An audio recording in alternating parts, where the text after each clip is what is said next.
Good evening, Professor. Hey, boss, how are you tonight? Good, how are you? I like your hat. Where you Oh, been? thanks. Yeah, I've been around. Looks, Been traveling around and looks like you've been playing ball or something. yeah, trying to be a little young, not so. Sometimes the hair doesn't cooperate, so you gotta do what you gotta do. No frizzies. That's right. Heard that one before. The summer, frizzy, humid weather. It just doesn't cooperate. So what have you got for me tonight that I haven't asked you questions about? Oh, Oh, I think it's the other way is it around. other? Okay. Yeah. So we have the Stoicess and Professor Weekly Touch Base When does that start? right now. Oh, boy. Okay. I'm gonna swig some coffee here. We Go might ahead. not be ready, but here we are. Nah, we're ready. You're always ready. Mm. So tonight, our situation is, I want a divorce, but my partner won't leave. Should I leave? Oh, no. Yeah. So first of all, what do you think about that? I don't know. Well, Hmm. what are some things that we need to think about if we're contemplating leaving? First thing I need to say, I think we need to think about these situations that people send to your website for us to address. That was a tough. That is a tough one. Yeah, I That's saw looking that. in the I'm wrong like, "Oh." direction. But Okay. they're sending them to us and it's a big I thing. So we appreciate it. Just go to contact@stoicmatchmaker.com. See, I'm going to do a little advertising here. Just send away. We put them on the website page and we'll deal with them eventually. Needless to say, we got quite a few. There's always one every day on the website. yes. All right. There's a lot of things going on here.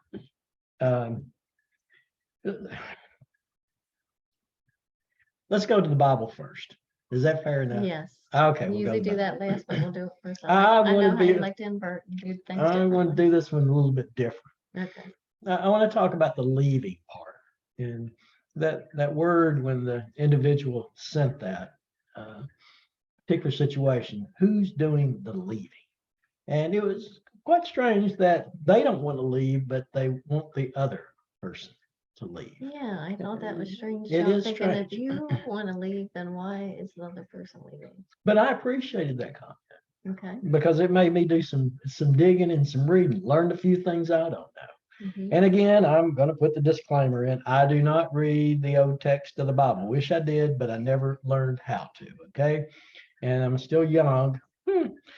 Probably not enough to be able to learn it all before I get there. So what I read is what other interpretations are given to me. So I do suggest everyone you go do your own reading, follow up. And again, we're all looking to try to have God touch our lives. So what I may say may not be exact, but it may be close enough based on the literature that I read that we're all going in the right direction. All right, let's keep going. Leaving. What's the biggest leaving in the Bible there is? Exodus. The whole book talks about the children of Israel leaving Egyptians. Talk about, of course, we get into the point of the plagues that came on Pharaoh, because God figured it was time for his people to get out of there. The crying he heard, the whining of them, and how they were being treated as slaves. And we could go back a little bit more and talk about how they became that, but we touched on that a little bit, I think, last week with Joseph, how we got there. But anyway, we're talking about the leaving part. Well, and we're going to even go past the plagues and them leaving to the actual leaving part. Is that fair enough? Mhm. Okay, we're going to walk with them as they go into the wilderness. First off, I'm not going. Why not? Well, I'm old. No. I might not make it.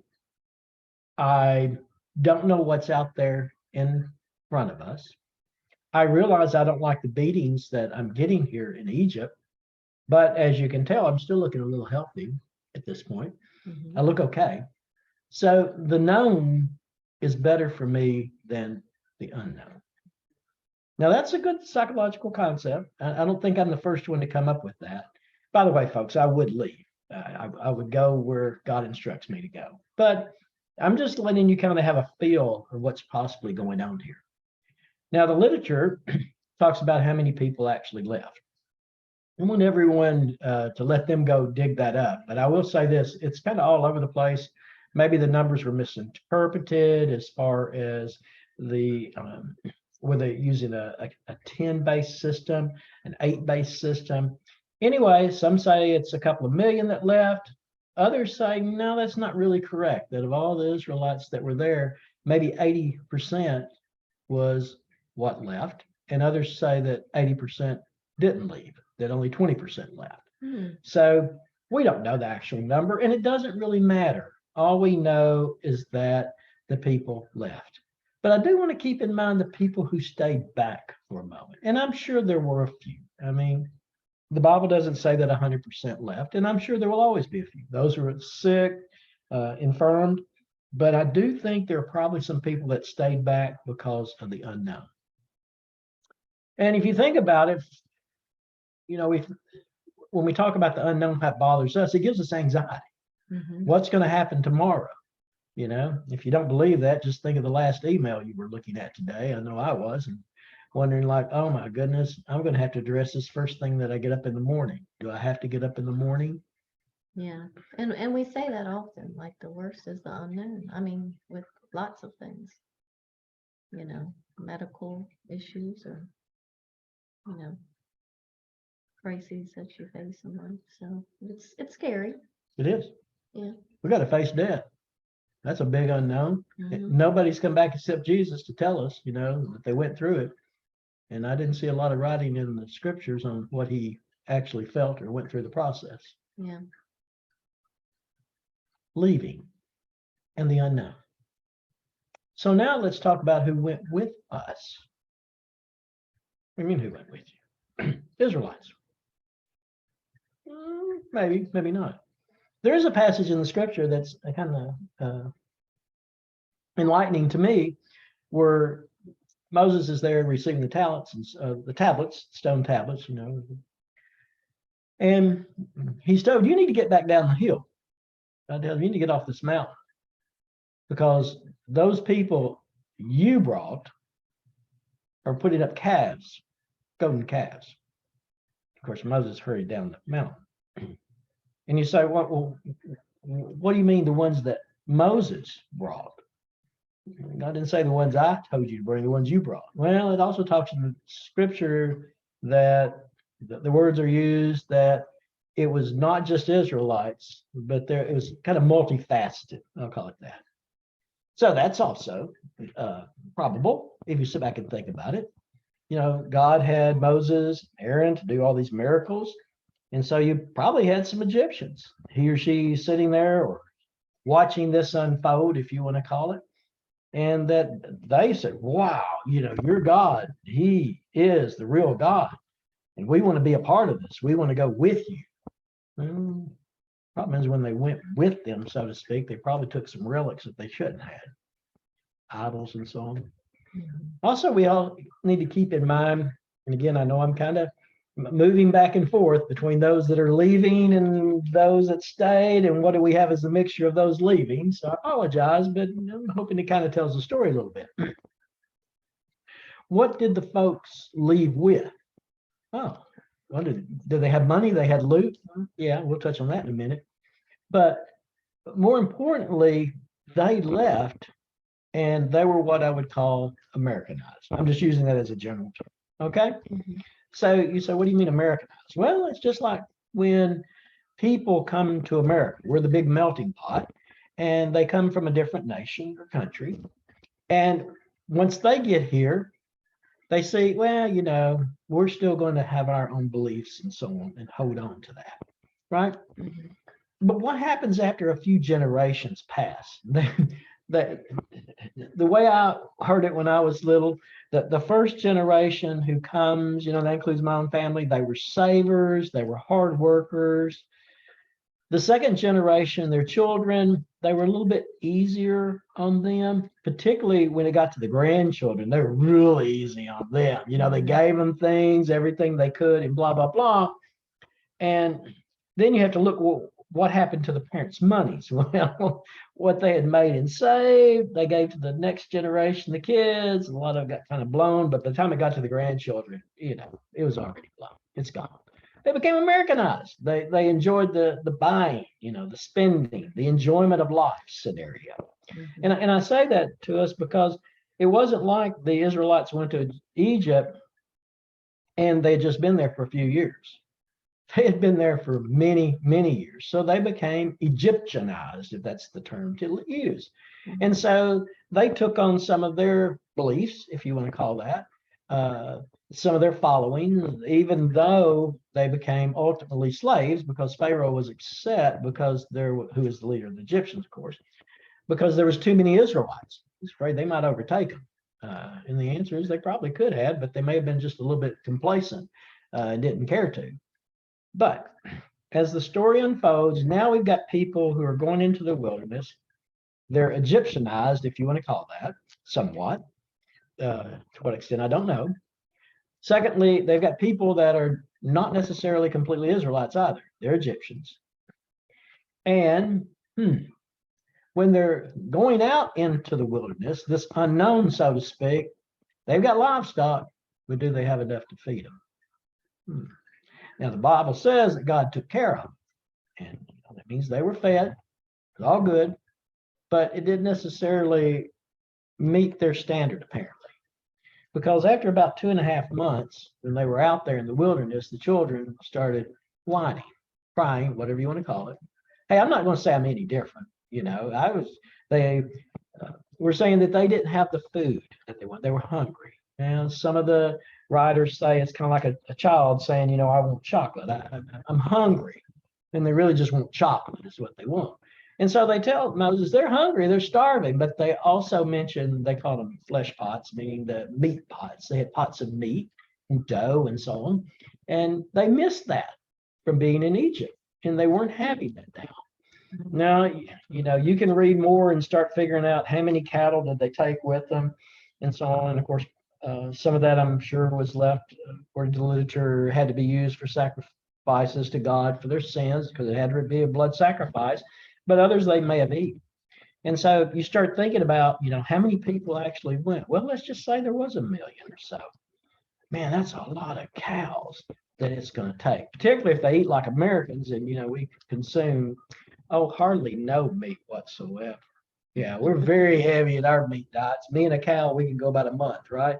Anyway, the point to be made, they may have consumed more of their livestock and they were getting down to the point where they were having to eat manna or whatever God was supplying to them at that point.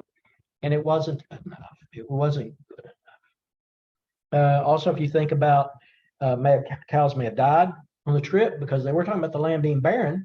And so maybe if the land that was desert, and so if you think about it, maybe if it had been, somewhere in the United States, or the eastern coast or whatever, flush with forest and trees or whatever I should say, forest, but trees, animals, they may have had a better diet. So I'm getting to this because they tell Moses, maybe they should have just stayed in Egypt. So now we've got those that had anxiety and didn't want to leave. Now we've got those that are out here that did leave, and now they're thinking we made a wrong choice. I put my money into the wrong investment fund. I'd like to have it back, my cake and eat it too. Think about it. All right, well, I'm still haven't gotten to our point yet of dealing with the question, and that is, why won't that person leave? And number two, why does this first person want that person to leave the relationship instead of them? Okay, but we're walking through this. So then, because I got to tell you the story of the Exodus and the things I learned. How about that? Okay. All Yeah, right. this is interesting. Okay, well, that's good. Making my mark here. So as they were leaving, I told you that was about 2.5 months out. Well, it didn't take not even a month's worth from what I gathered as they're going. Well, everybody in the valley, if you want to call it, hills, whatever, they heard about what happened. And remember, according to the scripture, when the Israelites, when the sea was parted and they passed through, and of course Moses holding his, cane up, staff, when he dropped that thing, all the water came back and goodbye Egyptians. Pharaoh's troops, they were kind of wiped out. Well, they had another tribe called the Amalekites, and I probably mispronounced it, maybe Amalekites, but this particular tribe was a rival, so to speak, to Egypt. Both big tribes, you know. I don't know if they warred a lot. I didn't go looking for that, but they looked over there at, this is another big entity as us. Well, so Amalekites were going to attack Egypt now because the Egyptians lost a lot of soldiers, so they could probably do well. Well, while they were on their way, they had also heard about the Israelites. Well, that's low picking. That's low hanging fruit. Easy pickings, as we'd say back home.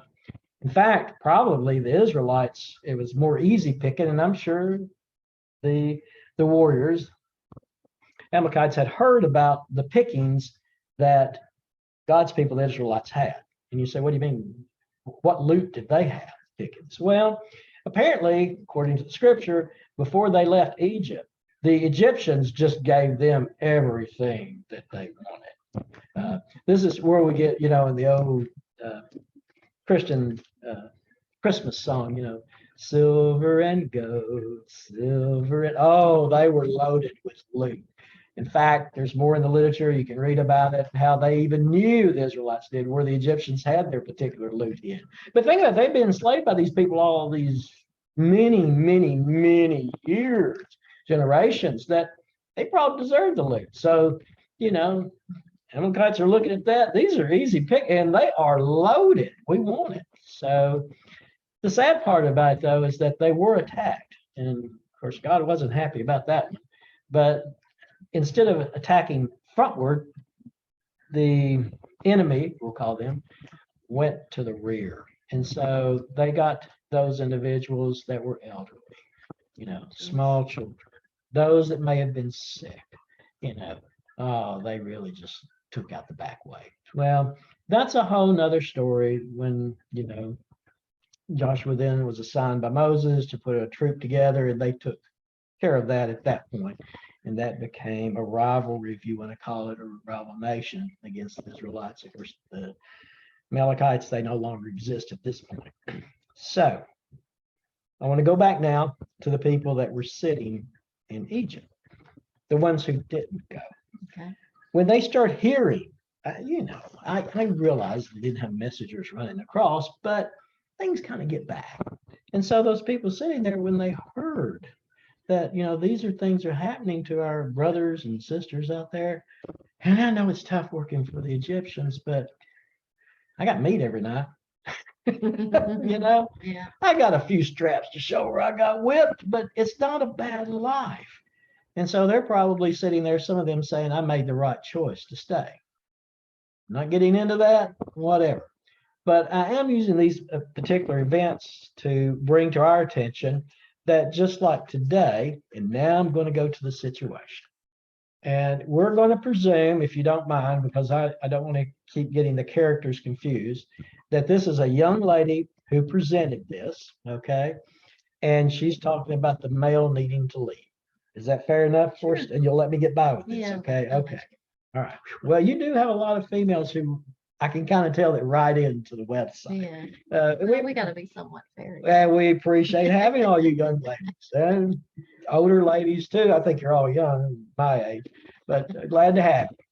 So this young lady says, we need to split this thing up, and he, the partner, he needs to get out of here. But why won't she leave? Well, let's go back and kind of think about what was happening with the children of Israel. Number one, I'm sure this young lady who wrote this isn't brand new to the world, meaning she's probably in her 20s or beyond. Will you give me that much? Mhm. At least an adult, 18 and above, okay? Right. So the first thing you have to ask, well, what happens if you do get a divorce or a split up, whatever you want to call it? I mean, it's 50-50, it's right down the middle, so fair. Well, lawyer, I can tell you it don't happen that way. And for people that you talk to, whether yourself or friends, family, whomever, it's never 50-50. There's a strange line that comes down through there. Even if you think about if one person has a retirement fund, well, that may and will be a part of that spouse. So let's just assume, again, to keep this straight, She does not have a retirement. Okay. Mhm. He does.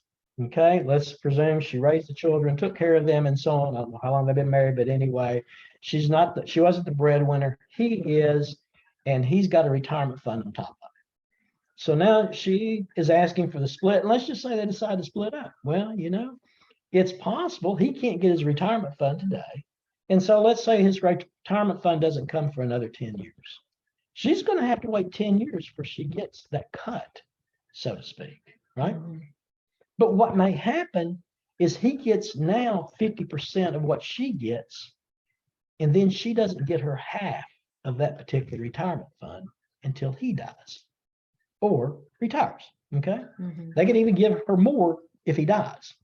But the point to be made, she doesn't get it till he retires because that's when he's going to get it.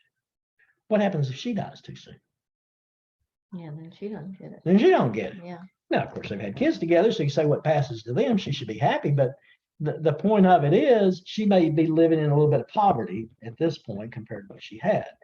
And so didn't want that. So you also have to consider where were they living? And let's just assume they had a decent home. It could be expensive, very expensive, but let's just call it a decent home. And the reason I'm using this and I'm kind of moving in that light is because again, the young lady is asking him to get out. Mhm. Okay. So they got a decent home. So I got a feeling she wants the home. Because if he leaves, more than likely the court's going to say, well, she's got to have it for the children, so she gets the home. You're not Mhm. going to kick them all out on the street. Well, that could take an individual such as himself, and he's got the whelps on him, so to speak, kind of like the Egyptians, pow, pow, pow. I should change this story around here in a minute. Y'all may get upset at me, but anyway, the answer is the whipping ain't that bad. So, also we have to think about he may have came from a family where, again, strong Christian, they don't believe in divorce. Mhm. The family, whatever they've ever faced, famine, hardship, whatever that terminology people use back home, they're going to make it through it. They're survivors. He can survive anything. And so he doesn't want to be the first person, the one, in order to mess up the family lineage. So, and you can say, wow, and not that you would, but some people that maybe you're younger on the website listening to this may say, wow, I can't believe somebody lived that way. And I'm going to give that look like, man, you didn't meet your great grandparents then. You didn't meet my grandparents then. In fact, you didn't meet most of the grandparents that were in my neighborhoods. And I'm not saying that to be wrong, but you just kind of see some of the old folks, and they just there together, and that's about it. I don't think they're Yeah. cuddling every night. Let me put it that way. Yeah. They just kind of got adjusted in life. And by the way, everybody's going to face that. I hate to tell you, it'll come to that point, but maybe not as bad because sometimes you're just like, wow, granddad would come in, granddad do this, grandma do that. It was very structured. It's like almost they were sister and brother how they acted. Mhm. They never held hands, didn't kiss each other, cheek or whatever. It was just you could like a very professional marriage at that point. Yeah. And you're Yeah. like, did they ever have kids really? I'm sorry, I don't want to go that direction, but I did. So Right. the point to be made, he's a survivor, you know. So he also realizes, though, going back, as we said, the young lady doesn't want to lose the house. He may also be concerned he's not going to wind up with the 50%. I'm drawing my line here, squiggly, because you don't know. And his standard of living may be less. Now, on the other hand, she could be blowing some funds or whatever. And if y'all come to the actual presentation tonight, you'll hear from our perspective that she actually did blow the family funds a couple of times, the nest eggs and everything else, to make this a little bit more lively, but it didn't bother him, and we're going to get into possibly her speaking about other men in front of his presence, how cute and good looking. And, he's like, well, that's just life. You're still young, So, and he's tolerant. He's just tolerating to take it. Yeah. So now let's go to the last part. And that is, so what is she wanting? She now knows, for the sake of this argument, that he's not going. So she's got a choice. Does she stay or should she leave? And the answer is, if you're asking my opinion, she's going to stay. One, well, it's just like when the children of Israel, when they were trying to leave on different occasions, and Pharaoh said that they could. After the plague was removed, he decided they couldn't leave. It was too good, man. It was awesome. Now, that last one, though, when the firstborns were being killed of the Egyptians, apparently, according to my readings, even his firstborn. Some say he came running down in the street, hollering, "Where's Moses? Where's Moses? This has got to stop." And so he did let the Israelites go at that point. But did he? Not really, because next thing we know, he's having his army to chase them down, and they have to go through the water, and then he loses his army, blah, blah, blah. And the answer is, so why doesn't she leave? It's just too good. She can't let it go. Because the gentleman's pain in this relationship of not wanting to leave for whatever reason, but I'll call it what he doesn't want to lose. And it may not be necessarily financially, it may also be mental, self-esteem, whatever, family, she's got the same problem. Whether it be she's worried about what her family thinks, if she were to be the one that makes that action turn the key, maybe she's worried financially as well. So the answer to the question is, what's going to happen here? And my response is, welcome to my grandmother, granddad, great-granddad, and great-grandmother. They will live. That's all I can say. Is that fair enough? Yeah. And how many, and if you sit back and ask your parents, they might be able to tell you your lineage, how many times, I'm sorry, it happened in mine, that the mother got mad at the father and turned around and left, and the father went back to get her wherever she left. So you're like, I don't know. Well, I'm going to tell you a personal story then. I like telling personal stories. And the people I want to talk about, they're gone anyway. So I'm all right. I had a mother and I had a father. Loved each other and they cuddled and everything. So I can't say it was one of those, just distant. Up until one particular day. What happened? Daddy used to sell cars. He would go and take the bus to Detroit, buy a car, bring it back to the county, which is in Tennessee, and he would sell the car. And then he'd go get another one. Well, that was before he met Mother, but he loved that. Oh, he was a horse trader. He loved doing that. But anyway, I won't get into how they met. I'm going to say that for another time. Daddy, I was a young lad, and so is my sister. She's 2 years older than me. But Daddy turned around and just got the itch again.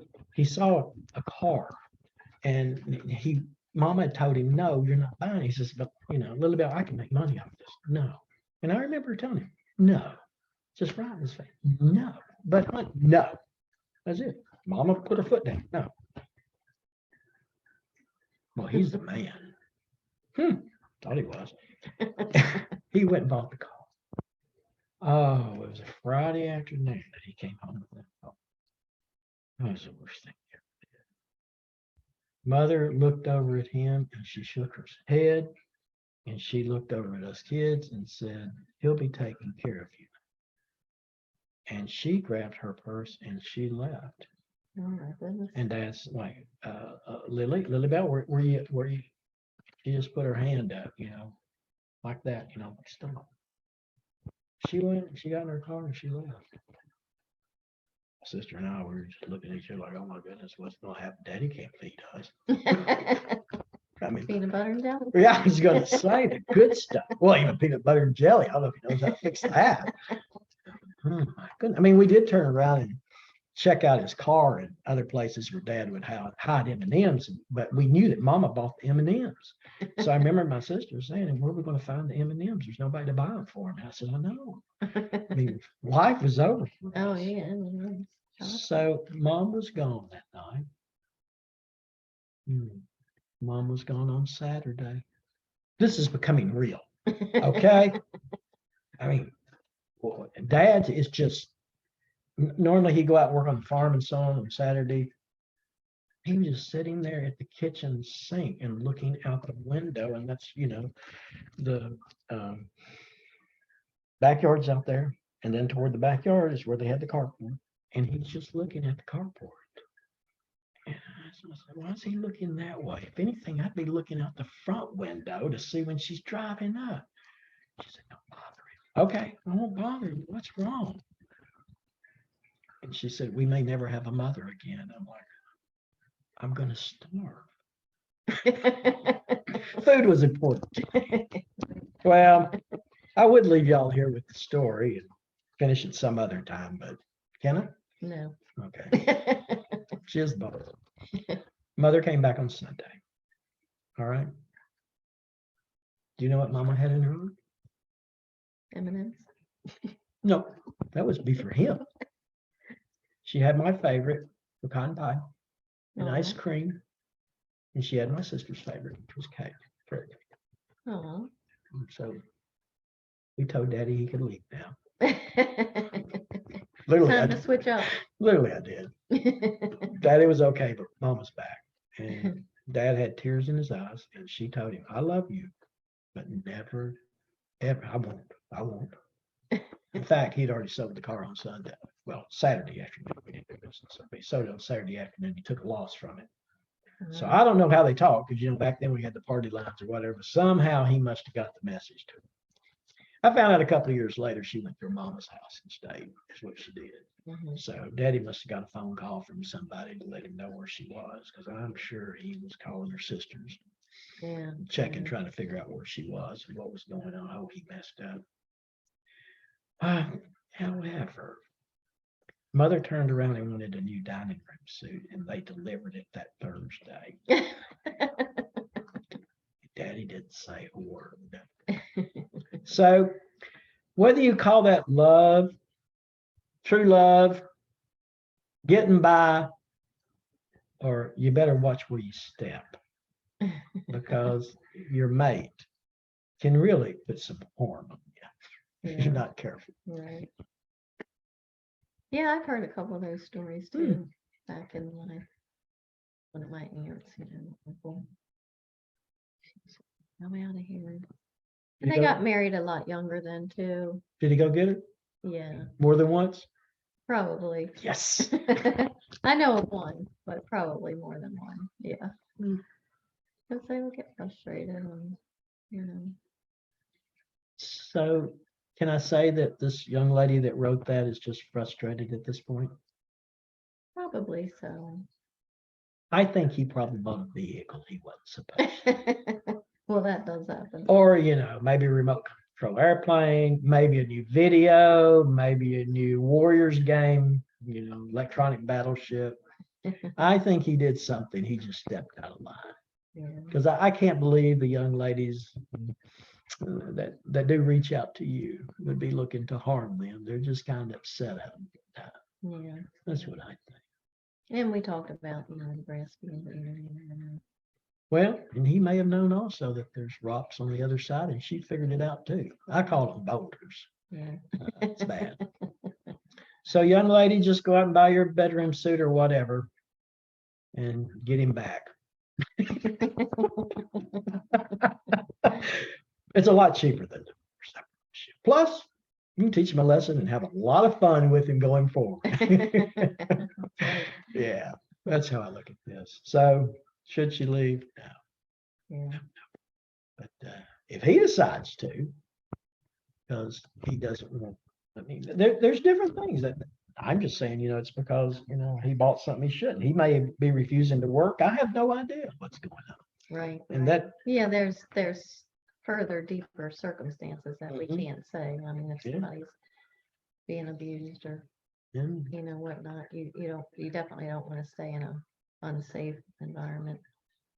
Well, even Apostle Paul says, if a man's not taking care of his family, supporting them, that would be his wife. Last time I checked, he's worse than an infidel. So, yeah. If he's one of those that turned around, decided to be lazy in life after he married, there's nothing wrong with him, That's a whole nother story. Right, right. But, Yeah, there's definitely other, circumstances you need to look at. These aren't easy. And, like you said, the unknown, but if just gotta don't give me a situation like this again, please, assess boss. the situation.